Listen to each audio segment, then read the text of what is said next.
Bom, meus irmãos, a paz do Senhor Jesus Cristo. Deixar aqui mais um vídeo. Peço que você se inscreva no canal, compartilhe com seus amigos, né? Quero deixar para você uma rápida meditação. A palavra de Deus nos diz no livro de Ezequiel, capítulo de número 18, versículo de número 20: a alma que pecar, esta morrerá.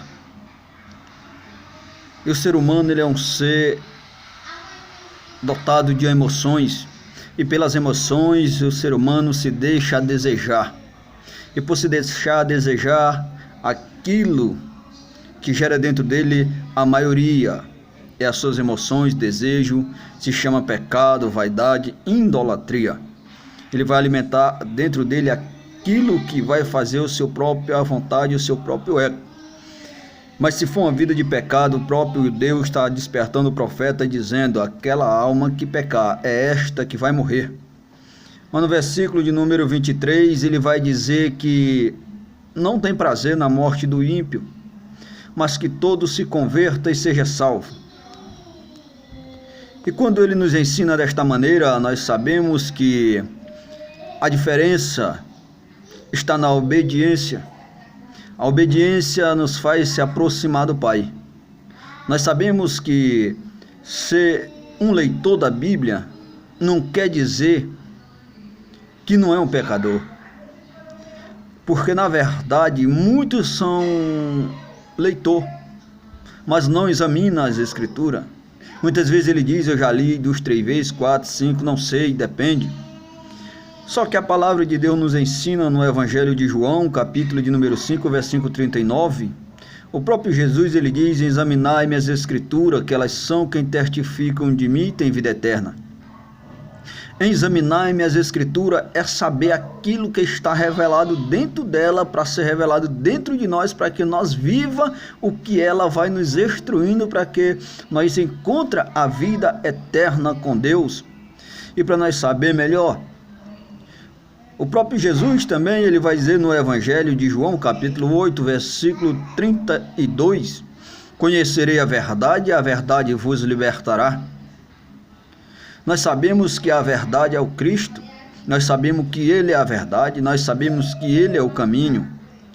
Nós sabemos que no versículo 36 ele diz: se o Filho vos libertar, verdadeiramente sereis livres. E quem é o Filho? O Filho é o Filho de Deus, aquele que foi levado a ser torturado, maltratado, cuspido na cara, ser transpassado pela lança, ser cravado na cruz, por nossos pecados, nossas falhas. E muitas vezes nós não estamos valorizando ou reconhecendo que o sacrifício da cruz foi para nos livrar do inferno. E para nós ser livres do inferno, nós temos que ter uma vida de integridade com Deus, uma vida de santidade. Ele diz que a alma que pecar, esta morrerá. Quando fala morrer, ele está falando condenação eterna. Porque ele diz: não tenho prazer na morte do ímpio, mas que todo se converta e seja salvo.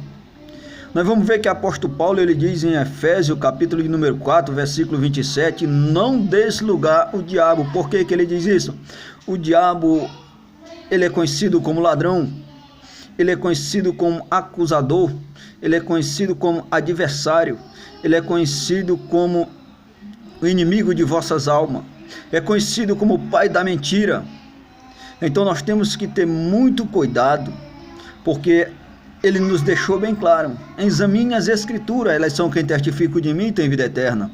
Muitas vezes eu não sei que tipo de mensagem você tem ouvido ou que tipo de mensagem você tem dado crédito, mas examinando as Escrituras eu aprendi que somente Jesus nos dá a verdadeira instrução, porque nós nunca vamos achar alguém perfeito em cima dessa terra.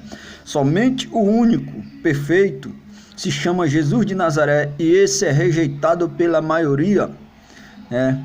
Ele foi um que gerou grande conflito em Israel, Jerusalém, com as suas mensagens, com as suas pregações, contradizendo o fariseu, seduceu, e todos aqueles que viviam uma vida de farisaísmo se tornou-se inimigo de Cristo, porque Cristo pregava ao contrário do que eles pregavam. Então aquilo levou a situação de ele ser crucificado por mim e por você.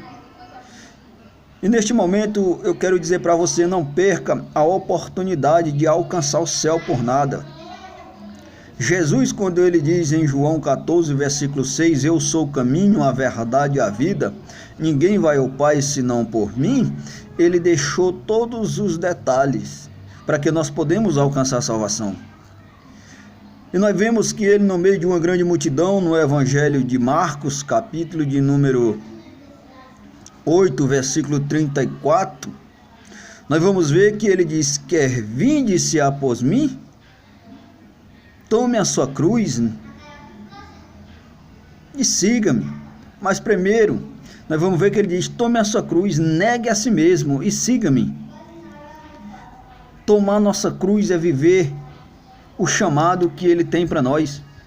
Negar nós mesmos é negar nossas próprias vontades, deixar a vida de idolatria, a vida de pecado, a vida de engano. É por causa disso que ele diz, não tenho prazer na morte do ímpio, mas que todos se convertam e seja salvo. A alma que pecar, esta morrerá. Ele está dizendo, nem o pai é culpado pelo pecado do filho, nem o filho pelo pecado do pai. Quando nós vê o profeta Ezequias e alguns outros profetas, alguns outros reis, os pais tiveram uma vida de abominação e teve uns filhos exemplar. Nós vamos ver que Ezequias foi restaurar o altar e alguns outros profetas, alguns outros reis que tiveram um exemplo, que os seus pais foram corruptos. Então, é o que ele diz, nem o pai levará o pecado do filho, ou a culpa do filho, nem o filho a culpa do pai, mas que todos se convertam e seja salvo. E que Deus abençoe ricamente, e um forte abraço a todos na paz do Senhor.